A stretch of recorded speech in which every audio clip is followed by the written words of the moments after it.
So we are starting new chapter. हमने कहा ये कंसेप्चुअल चैप्टर है,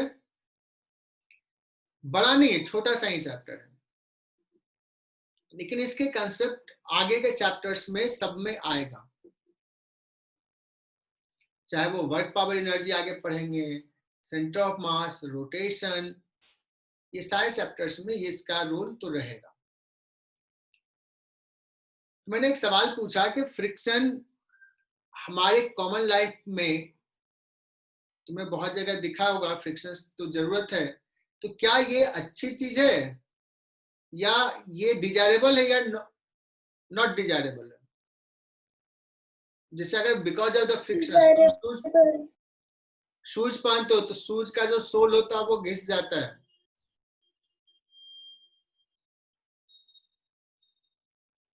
लोकेशन बताइए, गुड है, जरूरी है, होना चाहिए।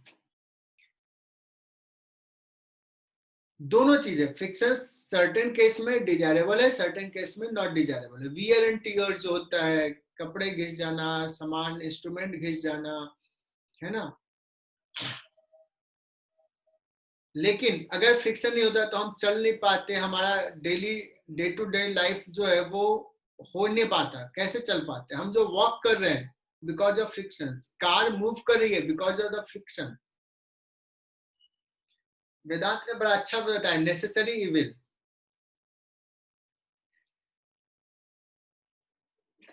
आज बहुत सारे बच्चे इन आउट हो रहे हैं। रिया, आवाज सुनाई दे रही है? रिया कोथाबड़े, शायद वो। और आज सडनली बच्चे थोड़ा ज्यादा लग रहे हैं मुझे, या 2 नंबर से इन किए होंगे।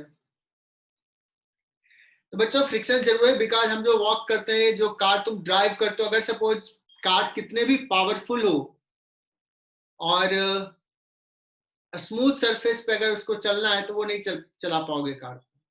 फ्रिक्शन रिक्वायर्ड है, क्योंकि जो इंजन होता है कार का वो क्या करता है, वो टेंडेंसी ये प्रोड्यूस करता है कि व्हील रोटेट करे। जब ये ऐसे रोटेट होना चाहता है, हाउ कार मूव्स, इसको बारे में बता रहे हैं कि जो इंजन है उसमें ये रोटेशन प्रोड्यूस करता है। जब ये रोटेट करना चाहता है, यहाँ पे फ्रिक्शन है, तो देखो ये पॉइंट इधर जाना चाहता है। एंड यू नो दैट कि फ्रिक्शन जो है रिलेटिव मोशंस को अपोज करता है। So friction force will act in this direction. तो अगर तुम जब एक्सीलरेटर दबाते हो या अगर साइकिल से चलते हो, तो साइकिल में जब पैडल मारते हो, तो पैडल मार के तुम क्या कर रहे हो? पैडल मार के जो रियर व्हील है उसको तुम ऐसे रोटेट करना चाहते हो, और ये रोटेट होके ये पीछे जाना चाहता है, इसलिए फ्रिक्शन आगे लगता है। That's why you move in forward direction.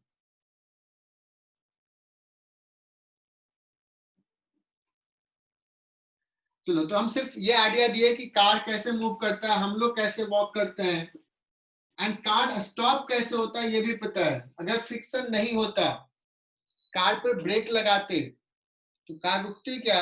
रुक ही नहीं पाती। तो हमें एक्सीलरेट भी कराना है कार को, ब्रेक भी लगाना है, और दोनों के लिए फ्रिक्शन ही रेस्पॉन्सिबल। लेकिन अगर फ्रिक्शन नहीं होता तो कहते हैं सर कार यहाँ से स्टार्ट करते नासिक से और पूरा रास्ता फ्रिक्शन लेस होता है, एक बार बस स्टार्ट कर दिया, फिर पेट्रोल की जरूरत नहीं है, वो बस चलना शुरू किया तो चलते रह जाता, चला जाता। लेकिन बिकॉज ऑफ द फ्रिक्शन वो रुक जाता है, इसलिए हमें कंटिन्यूअस सप्लाई करना पड़ता है पावर। चलो, हम लोग अब फॉर्मली स्टार्ट करें फ्रिक्शन।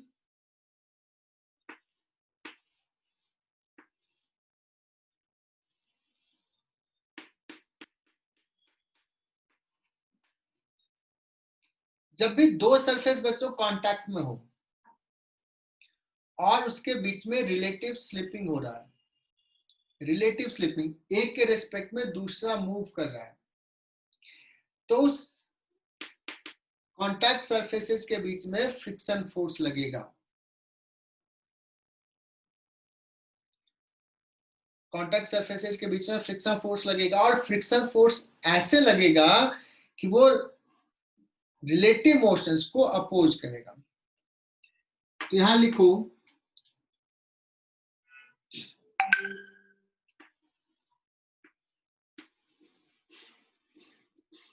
एक और केस में दिखा रहा हूं।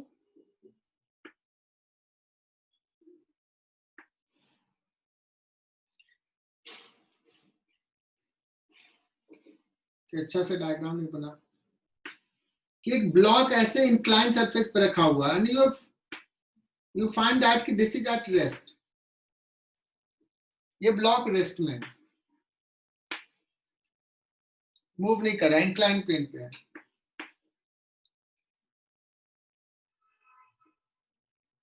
यहां भी फ्रिक्शन फोर्स लग रहा होगा, यहां भी लग रहा होगा। पहले हम इसकी बात करते हैं। ये आगे जा रहा है, यू नो दैट कि फ्रिक्शन फोर्स रिलेटिव मोशंस को अपोज करेगा, सो इस ब्लॉक को चाहेगा कि आगे न जाए। So friction force will act in this direction. ये सरफेस पे, ब्लॉक के लोअर सरफेस पे फ्रिक्शन फोर्स लगाया ग्राउंड का surface. But by Newton's third law you will say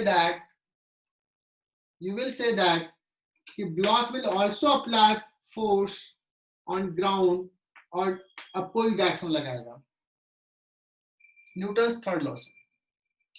अगर हम एफबीडी ड्रॉ करें इस ब्लॉक का तो फ्रिक्शन फोर्स ये दिखाएंगे, अगर इस सरफेस का एफबीडी ड्रॉ करें तो ये दिखाएंगे, है ना। अब यहां पे बात करते हैं, यहां तो रिलेटिव स्लिपिंग हो रहा है,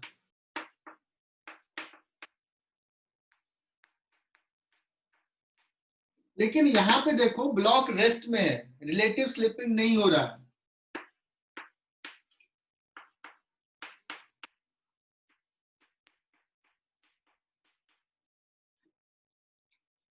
बट क्या फ्रिक्शन फोर्स लग रहा है क्या?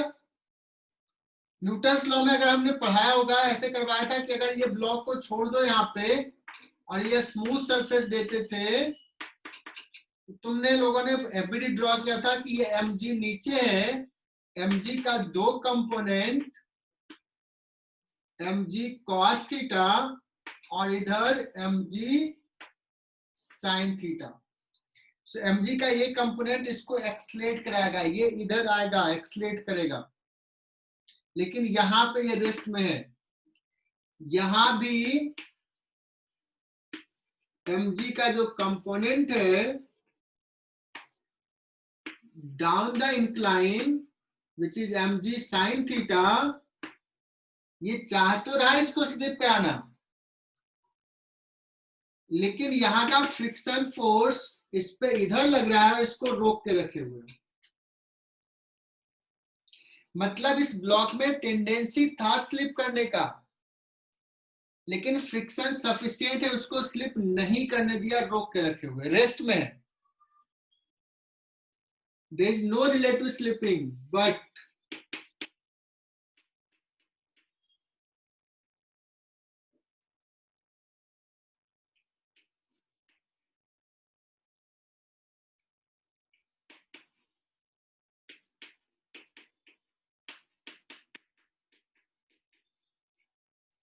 यहां पे टेंडेंसी ऑफ रिलेटिव स्लिपिंग है। बच्चों मैं डेफिनेशंस में क्या लिखूं? Friction force will act whenever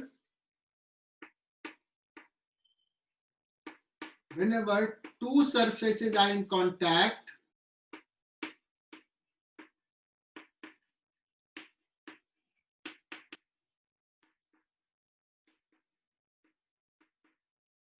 and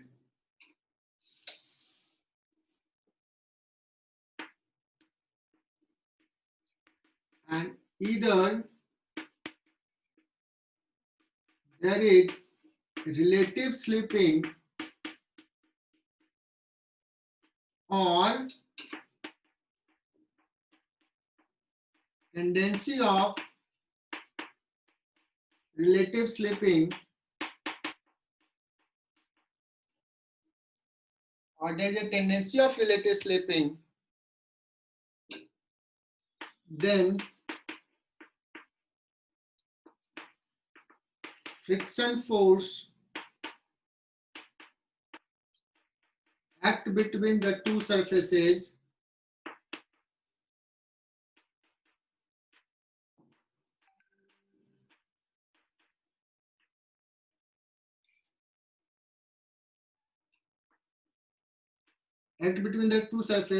in such a way, in such direction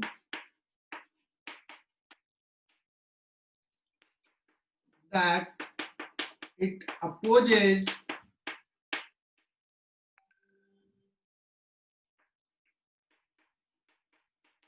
relative slipping, relative motion.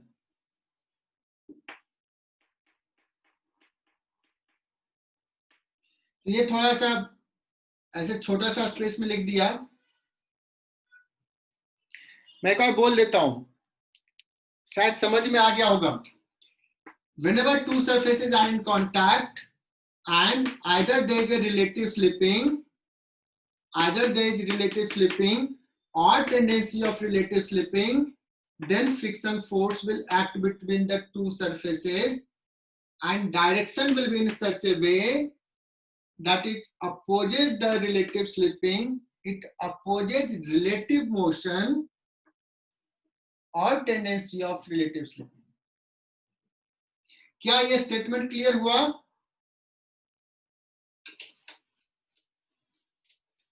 Ayush Yadav,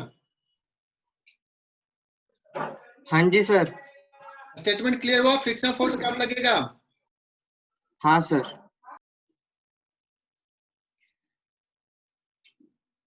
देखो, दो टाइप का फ्रिक्शन फोर्स अभी मैंने डेफिनेशंस में भी ले लिया. जब रिलेटिव स्लिपिंग है तो इस समय जो फ्रिक्शन फोर्स लग रहा है इसको बोलते हैं काइनेटिक फ्रिक्शन फोर्स.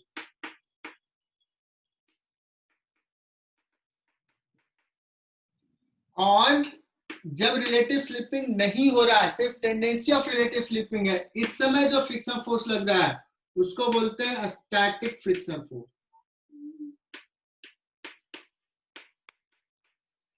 तो दोनों एग्जांपल में हमने बता दिया कि दो टाइप का फ्रिक्शन फोर्स होगा. क्लियर ना? अब एक स्टेटमेंट आता है और खासकर 10th में बच्चे गलती से पढ़ लेते हैं कि friction force opposes motion of a body. Medical में ऐसे सवाल आ जाएंगे, कौन सा स्टेटमेंट ट्रू है, कौन सा स्टेटमेंट फॉल्स है. क्या फ्रिक्शन फोर्स हमेशा मोशंस को अपोज करता है? नहीं. जैसे मैंने एग्जांपल अभी शुरुआत में लिया कि कार को एक्सलेट कौन करा रहा था? कार को एक्सलेट फ्रिक्शन ही करा रहा था. कार के मोशंस को सपोर्ट कर रहा था फ्रिक्शन. और जब तुमने ब्रेक लगाया तो कार रिटार्ड होते होते रुक जाती है. सो कार को रोका कौन? कार के मोशंस को कौन स्टॉप किया? फ्रिक्शन. तो frictions can support motion of a body, friction can oppose motion of a body, दोनों होगा. लेकिन friction always opposes relative motions. दो सरफेस के बीच में जब रिलेटिव स्लिपिंग होगा तो फ्रिक्शन हमेशा उसको अपोज करेगा. फ्रिक्शंस का टेंडेंसी ऐसा होगा कि रिलेटिव स्लिपिंग ना हो. क्या ये कॉन्सेप्ट पूरा समझ में आ गया कि frictions opposes motion of a body? ये स्टेटमेंट रॉन्ग है. Sometimes oppose, sometimes support motion of a body. तो अपने लैंग्वेज में जो मैंने बोला वो लिख लो.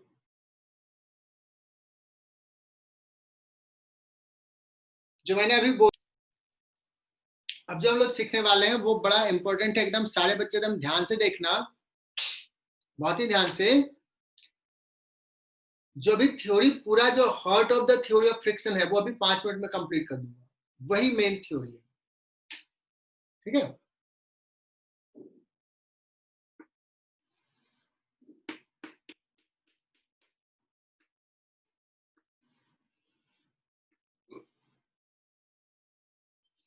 एक ब्लॉक लिया,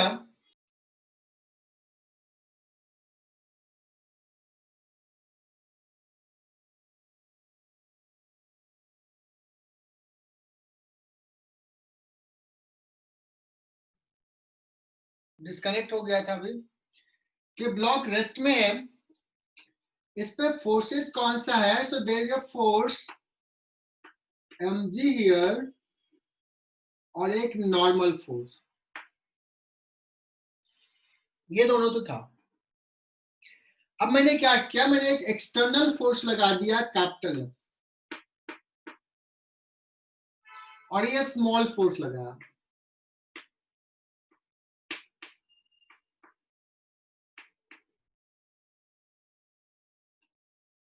स्मॉल फोर्स मतलब कितना? मैं बहुत छोटा बोल रहा हूं, 0.01 न्यूटन। तुम देखोगे बहुत छोटा सा फोर्स लगा, ये ब्लॉक नहीं मूव किया। इसे ये ब्लॉक ऐसे रखा, मैंने थोड़ा सा फोर्स लगाया, थोड़ा सा लगाया, मैंने पुश किया, ब्लॉक देखे नहीं मूव किया। तो एक्चुअली अगर हम बात करें कि यहाँ पे और कोई फोर्स नहीं है, तो हमने फोर्स इधर लगाया, तो न्यूटन्स लॉ से ये एक्सलेट करता, बट एक्सलेट नहीं किया।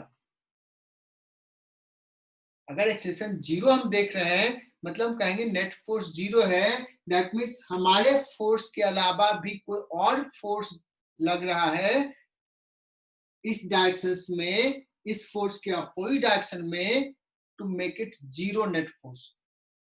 और वो और कोई नहीं, वो फ्रिक्शन है, और वो यहां से लग रहा है। इस बॉडी पे फ्रिक्शन फोर्स लगेगा F, और फ्रिक्शन फोर्स का वैल्यू कितना होगा? कैपिटल F के बराबर। क्यों? बिकॉज एक्सेलेरेशन जीरो है, नेट फोर्स जीरो है। अब तुम कहोगे सर मैंने F को ना थोड़ा बढ़ा दिया, 0.02 न्यूटन लगा दिया। अब बताओ, अभी भी ब्लॉक मूव नहीं किया, अब क्या बताओगे? फ्रिक्शन फोर्स भी बढ़ गया, और वो भी इतना हो गया। और थोड़ा सा फोर्स को बढ़ा दो, ब्लॉक नहीं मूव कर रहा, मतलब जितना तुमने F लगाया उतना ही फ्रिक्शन फोर्स लग रहा है। मतलब फ्रिक्शन फोर्स अपने आप को एडजस्ट कर रहा है कि उसको कितना लगना चाहिए। उसको ब्लॉक को रोक करके रखने के लिए, रिलेटिव स्लिपिंग नहीं होने देने के लिए कितना लगना चाहिए उतना ही लग रहा है। इसको बोलते हैं friction is self adjustable force. F को बढ़ाते गए एक टाइम के बाद तुम देखोगे कि ब्लॉक ना बस स्टार्ट करने वाला है, मोशन स्लिप करने वाला है। उससे थोड़ा से ज्यादा लगा दोगे तो ब्लॉक स्लिप कर जाएगा, फिर स्लिपिंग होने लगेगा, ब्लॉक नहीं रुक पाएगा, फ्रिक्शन हाथ उठा देगा कि अब हम नहीं रोक पाएंगे। मतलब फ्रिक्शन का एक लिमिटेशन होगा, रोक के रखे हुए, रोक के फ्रिक्शन फोर्स बढ़ रहा है, बढ़ रहा है, बढ़ रहा है, उससे अगर ज्यादा फोर्स लगा दिए लिमिट से, तो फ्रिक्शन फोर्स नहीं रोक के रख पाएगा, फिर स्लिपिंग हो जाएगा, है ना। और जब स्लिपिंग होने लगेगा, तब जो फ्रिक्शन लगेगा उसको हमने नाम दिया है काइनेटिक, बिकॉज रिलेटिव स्लिपिंग है। और जब रिलेटिव स्लिपिंग नहीं है, ब्लॉक रेस्ट में है, रिलेटिव स्लिपिंग नहीं हो रहा है, तब जो फ्रिक्शन फोर्स लग रहा था वो स्टैटिक फ्रिक्शन फोर्स। क्लियर है यहां तक? तो जो मैंने अभी समझाया पूरा बच्चों, उसको मैं ग्राफ में दिखाता हूं।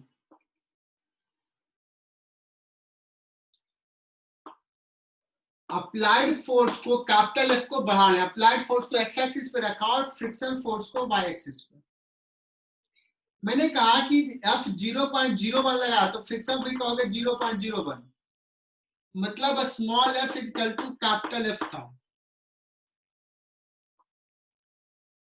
And if you draw the diagram, ऐसा आएगा, small f is equal to capital F। लेकिन एक लिमिट तक ले जाने के बाद यहां से ज्यादा फोर्स लगाया तो ये स्लिप करना शुरू कर दिया, और जब स्लिप करना शुरू किया तो फ्रिक्शन फोर्स थोड़ा कम हो जाता है और इतना लगता है, कांस्टेंट हो जाता है।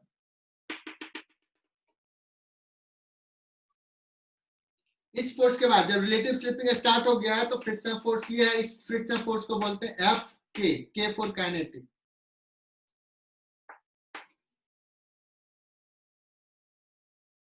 और तुमने देखा होगा यहाँ पे मैंने थोड़ा सा ऊपर से नीचे कर दिया है, उसको समझाता हूँ ये क्या है। ये टॉप मोस्ट पोजिशन है, ये मैं कह रहा हूं कि ये इतना फोर्स है कि जब block just about to slide है, मैक्सिमम फोर्स है, एफ लिमिटिंग, या इसी को बोलते हैं एफ मैक्स। फोर्स बढ़ाया बढ़ाया बढ़ाया, फोर्स बढ़ रहा है, फ्रिक्शन फोर्स भी बढ़ रहा है, एक समय जस्ट अबाउट टू स्लिप है, स्लिप नहीं हो रहा है, उससे जैसे ही थोड़ा सा ज्यादा लगा देंगे फोर्स स्लिप कर जाएगा। तो जो मैक्सिमम फ्रिक्शन फोर्स लग रहा है उसको लिमिटिंग या एफ मैक्स बोलते हैं। तो अगर हम स्टैटिक फ्रिक्शन फोर्स की बात करें,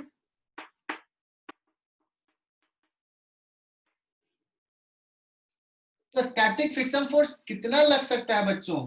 तुम कहोगे सर स्टैटिक फ्रिक्शन फोर्स ना 0 से लेकर के मैक्सिमम एफ लिमिटिंग तक लग सकता है, या F max. Static friction force का कोई कांस्टेंट वैल्यू नहीं कि इतना ही लगेगा, लेकिन kinetic friction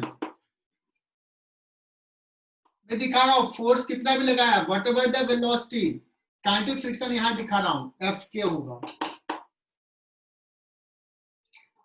and this F k experiment से देखा गया ये क्या होता है, some constant into normal direction between the two surfaces N. तो पहला इंपॉर्टेंट पॉइंट बता रहा हूं, इस कांस्टेंट को बोलते हैं म्यू के कोएफिशिएंट ऑफ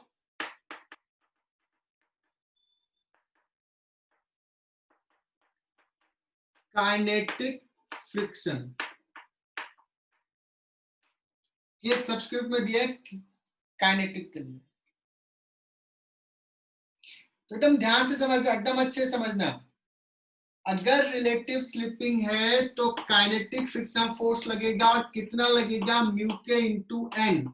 बहुत सारे बच्चे बोलते हैं mu m g, wrong statement. कितना बोलेंगे, mu k into N kinetic. लेकिन अगर स्टैटिक है तो कितना लगेगा फ्रिक्शन फोर्स? कहोगे सर ये कुछ भी हो सकता है 0 से लेकर के एफ लिमिटिंग तक, और ये एफ लिमिटिंग कितना होता है? So this is mu s into N. Mu s को बोलते हैं कोएफिशिएंट ऑफ स्टैटिक फ्रिक्शन।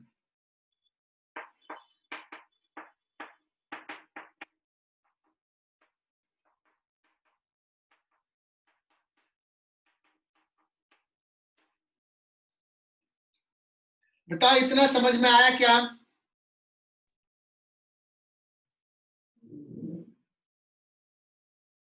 और मैं कॉमन मिस्टेक ही बता रहा हूं, तुम ही लोग करोगे और तुम लोगों को डांट लगेगी। जब मैं कभी फ्रिक्शन फोर्स पूछता हूँ ना बच्चों से, 12th वाले बच्चे से, तो बोलते हैं सर फ्रिक्शन फोर्स ना म्यू एम जी लगेगा। यार ये क्या आंसर है? मैंने कभी बताया क्या friction force mu m g होगा? नहीं बताया। मैंने कहा फ्रिक्शन फोर्स दो टाइप का हो सकता है, या तो काइनेटिक है या तो स्टैटिक है।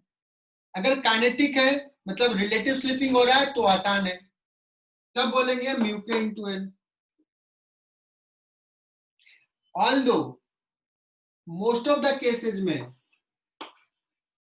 ऐसे mu s is slightly greater then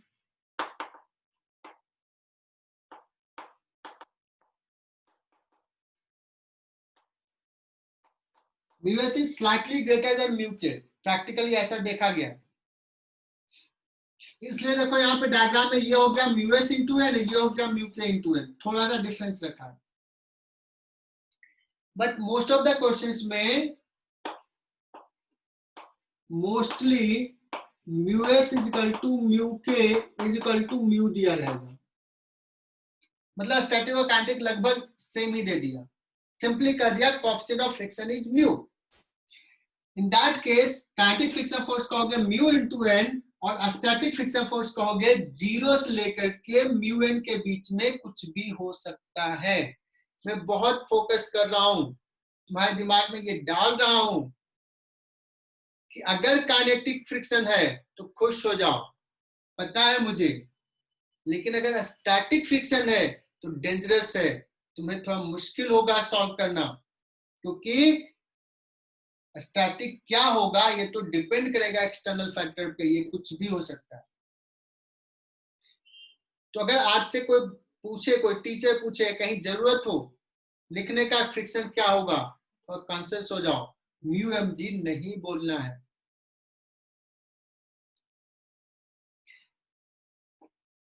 is it clear? यहां तक क्लियर? लिख लो यहां तक।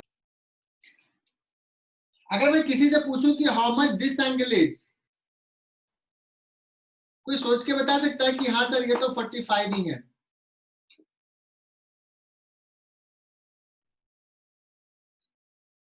क्यों 45? ये f is equal to capital F, x y is equal to x है, 45 डिग्री। प्रिया पाटिल ने बता भी दी, बहुत बढ़िया।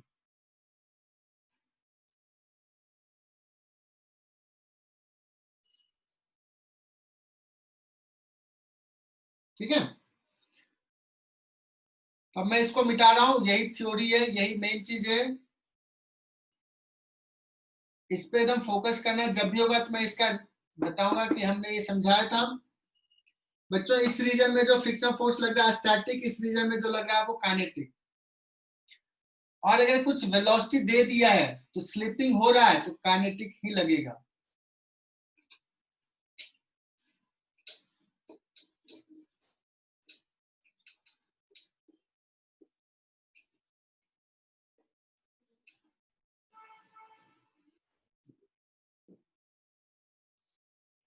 अब मैं सवाल करवा रहा हूं, सॉल्व करवा रहा हूं।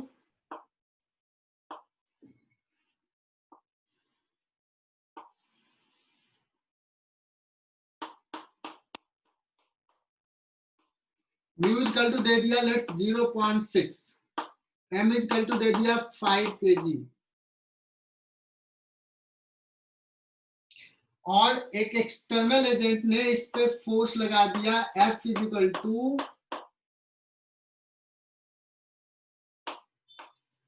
10 न्यूटन का। मुझे बताना है what will be the friction force. तुम कहोगे सर मुझे तो पहले ये डिसाइड करना है कि यहाँ पे फ्रिक्शन स्टैटिक लगेगा कि काइनेटिक लगेगा, क्या ब्लॉक रेस्ट में रहेगा कि ब्लॉक मूव करेगा।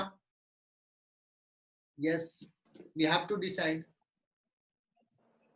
अगर हमने डिसाइड कर लिया कि ब्लॉक मूव करेगा, रिलेटिव स्लिपिंग हो रहा है, तो फ्रिक्शन कहेंगे mu k into N, sorry mu into N,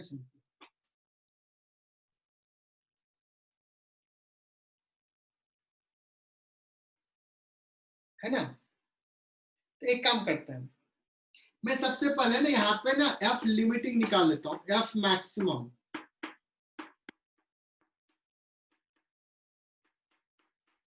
कभी एफ मैक्स बोलूंगा, कभी एफ लिमिटिंग बोलूंगा। That will be mu into N. N क्या है? दोनों के बीच का नॉर्मल फोर्स। सो ये हो गया एम जी और ये हो गया N.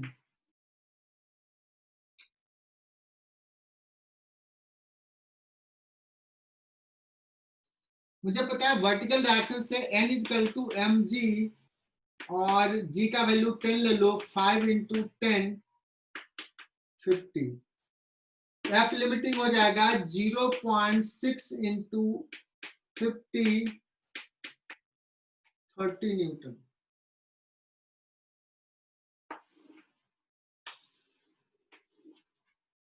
So capital F friction force acceleration of the block. मैं ऐसे एक चार्ट बनाता हूं। मैंने कैपिटल एफ का वैल्यू ले लिया 10 न्यूटन, मैक्सिमम फ्रिक्शन फोर्स है 30 न्यूटन का। बताओ फ्रिक्शन फोर्स क्या लगेगा, 30 या 10? कुछ बच्चों ने आंसर कर भी दिया है। 10 सेल्फ एडजस्टेबल, जितना जरूरत है उतना ही लगेगा। कुछ बच्चे बोलते हैं 30, म्यू इंटू एन बताते हैं, मतलब 10 इधर लगा 30 इधर, मतलब तुमने पुल किया इधर और ये रूट के भाग गया इधर, ऐसा होता है क्या? लिविंग बीइंग में होता होगा।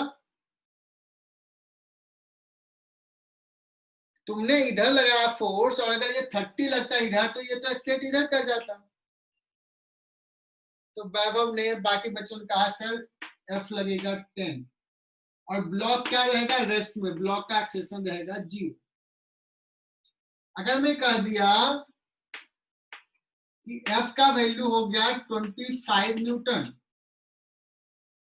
फ्रिक्शन फोर्स कहोगे 25 न्यूटन, एक्सेशन 0। अगर मैं कह दूं कि एफ का वैल्यू हो गया 40 Newton,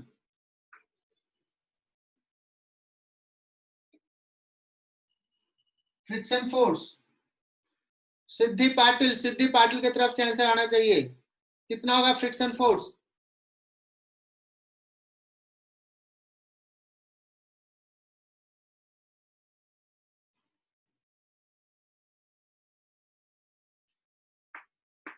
friction F is 40 Newton. Sarwari ने आंसर बताया, बहुत बढ़िया सरवरी। और देखते हैं कौन सा बच्चा बताता है।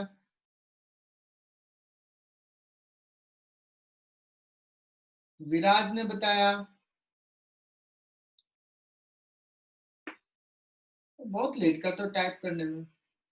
वैभव गलत आंसर है, प्रथमेश सही आंसर।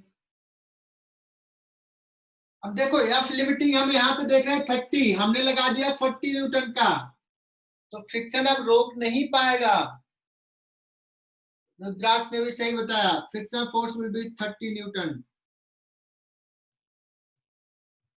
तनिष्का कैसे गलती किया? और तुझे तो कहा था लैपटॉप पे ही देखने के लिए, तो फिर मोबाइल पे कैसे देख रही हो? अच्छा मोबाइल पे टाइप हो सकता है क्या? सॉरी लैपटॉप पे। चलो ये 30 न्यूटन का लगेगा बच्चों। अब रिलेटिव स्लिपिंग हो जाएगा। ये फ्रिक्शन फोर्स स्टैटिक था, ये स्टैटिक फ्रिक्शन फोर्स लगा था, और अब काइनेटिक लगेगा।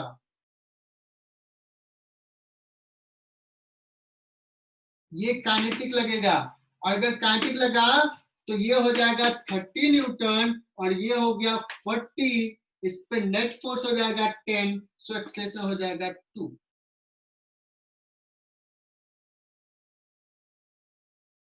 लोकेशा ये समझ में आया क्या, लास्ट वाला कॉलम सी वाला? Yes sir. कॉलम में रो, लास्ट रो।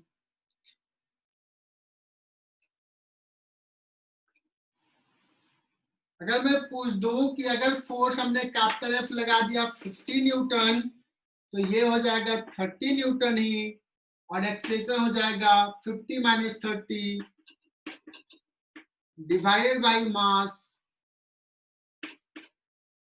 है ना? सो ये हो जाएगा 4 मीटर पर सेकेंड स्क्वायर। मुझे लगता है ये सबको समझ में आ गया होगा।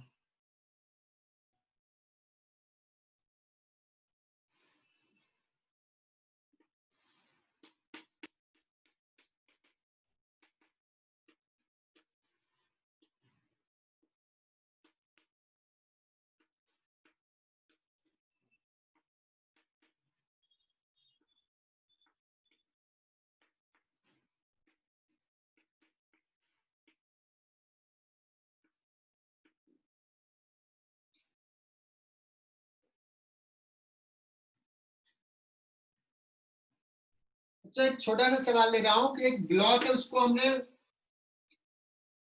along the incline प्रोजेक्ट किया with this speed, coefficient of friction 0.8 है, तुम्हें पता है ये जाके कहीं रुक जाएगा, तो ये कितना डिस्टेंस जाके रुकेगा? What will B S? Okay sir रुकेगा क्यों? तो तुम ही लोग आंसर बताओगे कि यहाँ रिलेटिव स्लिपिंग है। यहाँ जो फ्रिक्शन फोर्स लगेगा, रिलेटिव स्लिपिंग हो रहा है, फ्रिक्शन फोर्स जो लगेगा वो काइनेटिक होगा, और काइनेटिक फ्रिक्शन फोर्स कितना होगा, तो म्यू इंटू एन। इस पर्टिकुलर केस में n इक्वल टू mg है।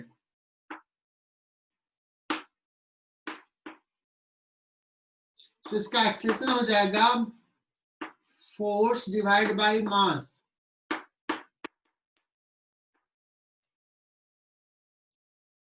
लेकिन इस एक्सेलेरेशन को अगर डायरेक्शंस के साथ रिप्रेजेंट करें तो वेलोसिटी इधर, एक्सेलेरेशन इधर, so we will write minus y minus direction is opposite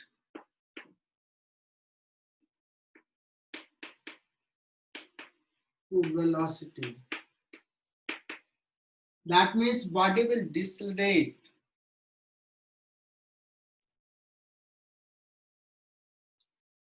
और फाइनली रुक जाएगा। कितना डिस्टेंस पे रुकेगा, काइनेमेटिक्स तुमने पढ़ा है। Final velocity 0, initial velocity v naught square, that is equal to 2 h minus mu g into s. S will be v naught square upon 2 mu g. इस पर्टिकुलर सवाल में 20 into 20 divide by 2 into 0.8 into 10 है ना, कितना हो जाएगा ये 100/4।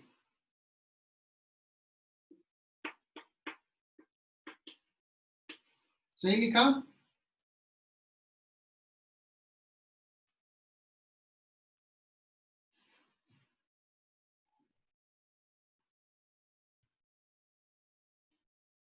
मैं जिस बच्चे से पूछूंगा वही बताएगा।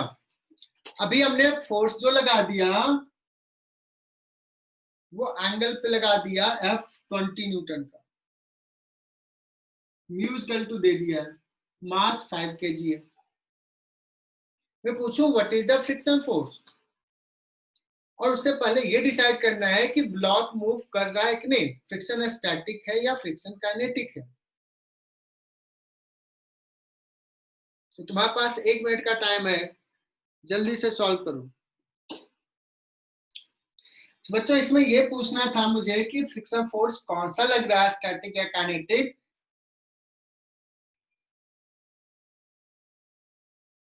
देवकी लग रहा है तुम सो रही थी, तूने क्लास अभी अटेंड नहीं किया लास्ट हाफ एन आवर, क्योंकि फ्रिक्शन फोर्स तूने 30 न्यूटन लिखा है।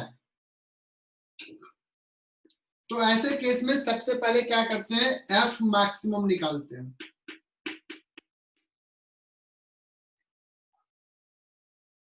लेकिन उससे पहले मैं क्या करता हूं, एफ का कंपोनेंट पे ब्रेक कर लेते हैं। एफ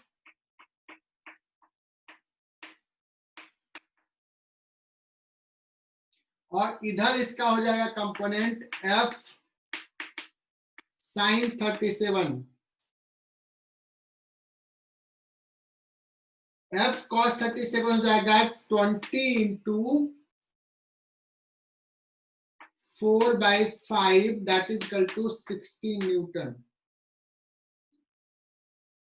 इधर हो जाएगा F into 20 into 3/5, that is equal to 12 newton. इसको मूव कराने वाला, इसको मूव कराने के लिए कौन टेंडेंसी प्रोड्यूस कर रहा है, 60 न्यूटन। 60 न्यूटन चाह रहा है कि ब्लॉक ऐसे जाए। एफ लिमिटिंग होता है म्यू इंटू एन। म्यू कितना है 0.6, what is an. So vertical actions के लिए देखो, एन ऊपर लग रहा है, अब प्लस ये 12 न्यूटन, ये एफ साइन 37,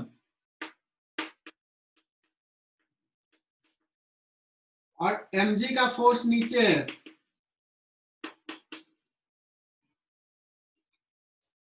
सो n प्लस f का वैल्यू है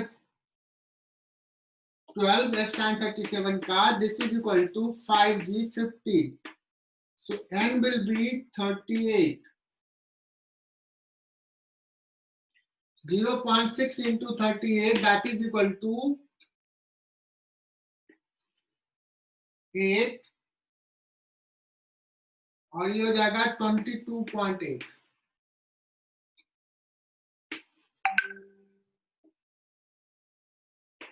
कैपिटल एफ कॉस 37 कितना है, 60 न्यूटन.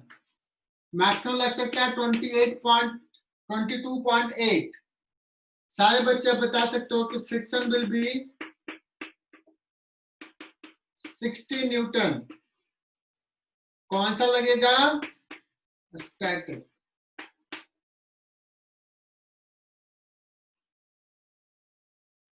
स्नेहा, तुम्हें अपनी गलती का एहसास हुआ क्या? देवकी,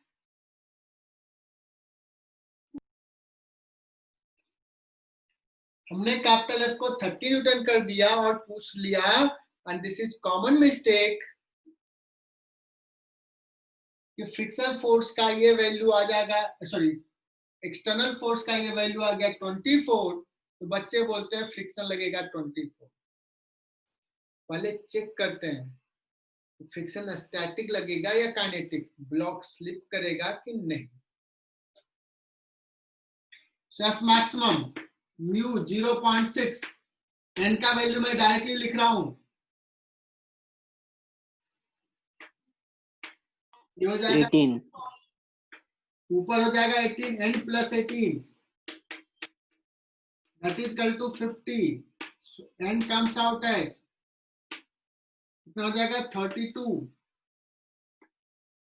n 32 हो गया, तो हो गया 19.2 न्यूटन. मैक्सिमम फ्रिक्शन फोर्स 19.2 लगेगा, जबकि हम इधर लगा रहे हैं 24 का. Kinetic. काइनेटिक लगेगा. Block will slip, there will be relative slipping, block will accelerate. Prisha, क्या ये चीजें समझ में आ रही है? Yes sir. ये ना, ये समझ में आना शुरू हो जाएगा ना, तो फिर मैकेनिक्स में बहुत मजा आएगा. फिजिक्स में ये टफ पार्ट है. तो हम कहेंगे कि block will move, it will accelerate. और कितना एक्सेलरेशन होगा, so friction will be kinetic, and this is equal to 19.2. What will be acceleration? 24 लग रहा है आगे, माइनस फ्रिक्शन लगेगा 19.2, that is equal to 5 into a. So acceleration will be 4.8 upon 5, है ना? इतना लगभग 0.96 मीटर पर सेकेंड स्क्वायर.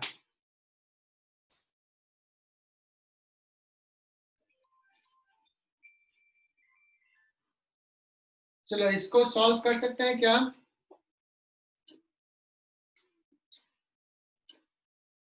दो ब्लॉक ले लिया, ए बी, मासेस दे दिए, एम और एम इक्वल है, स्ट्रिंग से कनेक्टेड है. न्यूटन्स लॉ का एप्लीकेशन से यहां भी देख लेते हैं. कदा सिस्टम को भी मैं छोड़ दिया. ये हॉरिजॉन्टल सरफेस रफ है, कोएफिशिएंट ऑफ फ्रिक्शन मैंने दिखा दिया है. Find friction force on the block ए, कितना लगेगा, और whether the block will move or it will remain at rest.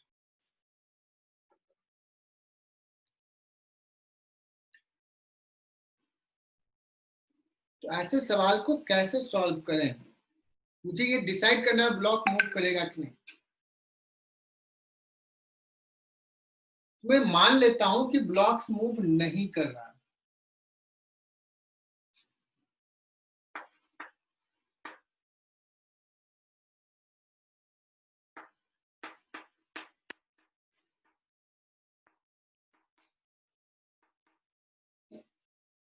अगर ब्लॉक रेस्ट में बच्चों तो इसको कह सकते हो कि ये टी कितना हो जाएगा,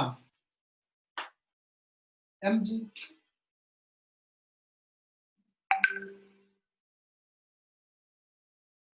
तो यहां भी टेंशन जो हो जाएगा वो हो जाएगा mg। ये ब्लॉक को mg फोर्स मूव कराना चाह रहा है,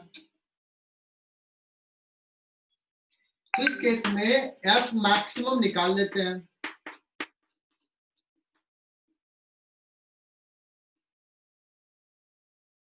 F मैक्सिमम निकाल लेते हैं, कितना लग सकता है, कहोगे कि म्यू एन 0.6, एन कितना है,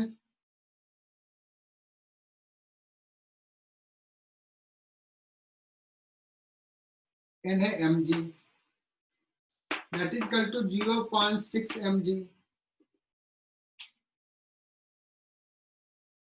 अब बताओ इसको मूव कराने वाला फोर्स mg है और फ्रिक्शन फोर्स मैक्सिमम इतना लग सकता है, तो हम बोलेंगे कि blocks will move.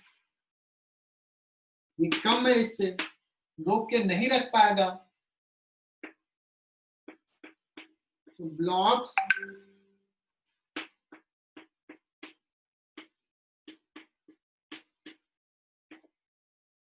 will move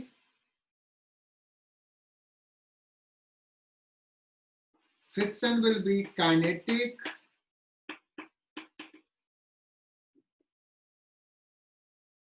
friction will be kinetic and होगा कितना वैल्यू, 0.6 mg। मैं पूछूं कि अगर ये मूव कर रहा है ब्लॉक तो what will be the acceleration,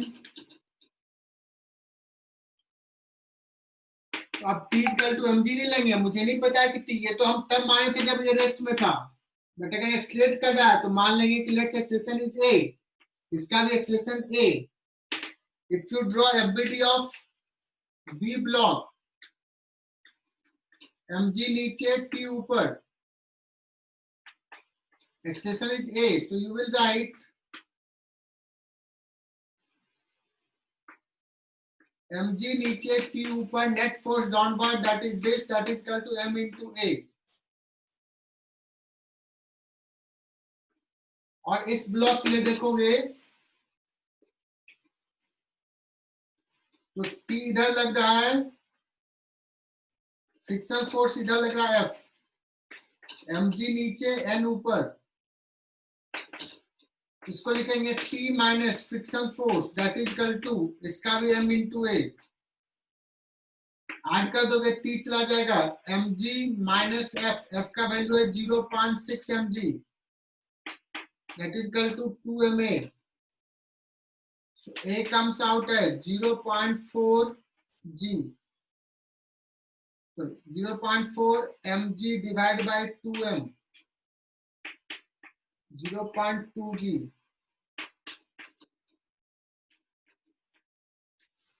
Is it clear?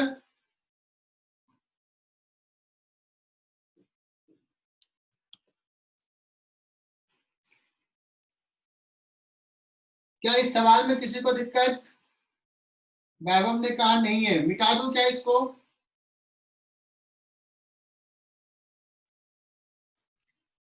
आज का लास्ट सवाल, दो ब्लॉक्स दे दिया, 5 kg 3 kg, G का वैल्यू 10 लेना है, 0.2 है coefficient of friction, capital F हमने 15 न्यूटन लगा दिया है, तो फ्रिक्शन फोर्स कितना लगेगा, ब्लॉक मूव करेगा कि नहीं करेगा?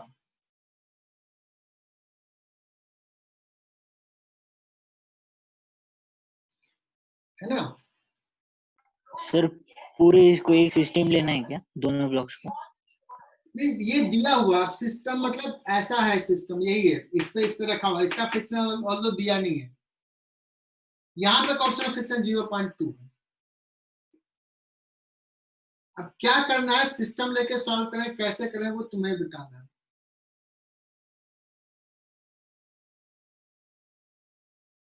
तो सबसे पहले मुझे ये 8 kg का सिस्टम। फ्रिक्शन फोर्स मैक्सिमम कितना है, F1 अगर लिखूं तो F1 मैक्स क्या होगा, तो सर ये होता है 0.2 इंटू एन, और यहाँ पे बच्चे गलती करते हैं इसलिए मैंने ये दिया, n इक्वल टू क्या लिखूं, 5G या 8G,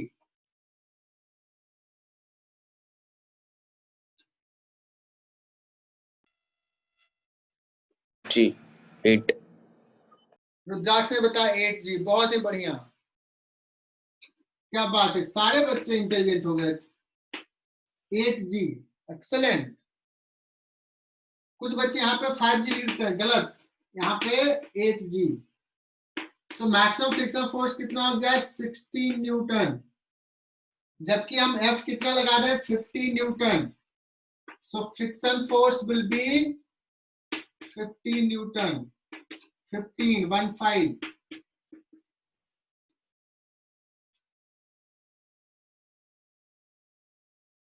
क्योंकि 16 मैक्सिमम लग सकता है, बट इसको रोक के रखने के लिए फ्रिक्शन की जरूरत 50 न्यूटन का ही है, इसलिए 15 लगेगा, 15 न्यूटन ही लगेगा, 16 नहीं लगेगा।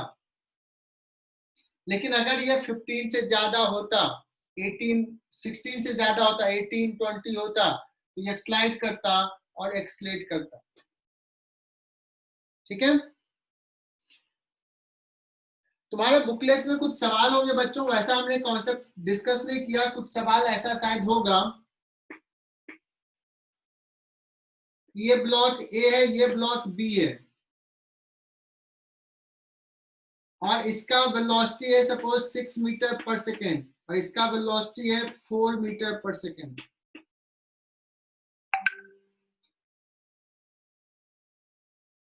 और पूछेगा ये दोनों के बीच में फ्रिक्शन किधर लगेगा।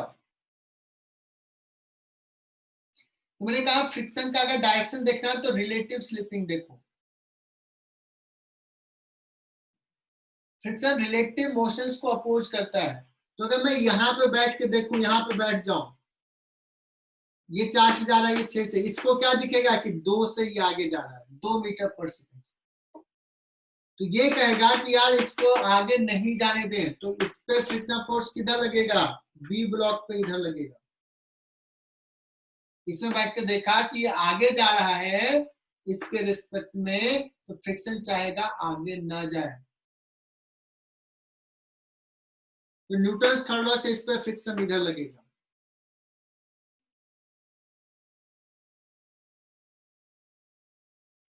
या कहोगे सर आपने इसमें क्यों बैठा, इसमें बैठ के देखते, इसमें बैठ के देखते तो ये 6 से जा रहा है, ये 4 से ही जा रहा है, इसके रिस्पेक्ट में ये इधर जा रहा है, इधर जा रहा है, तो फ्रिक्शन कहेगा इधर मत जाओ यार, इधर आ जाओ, अपोज करेगा,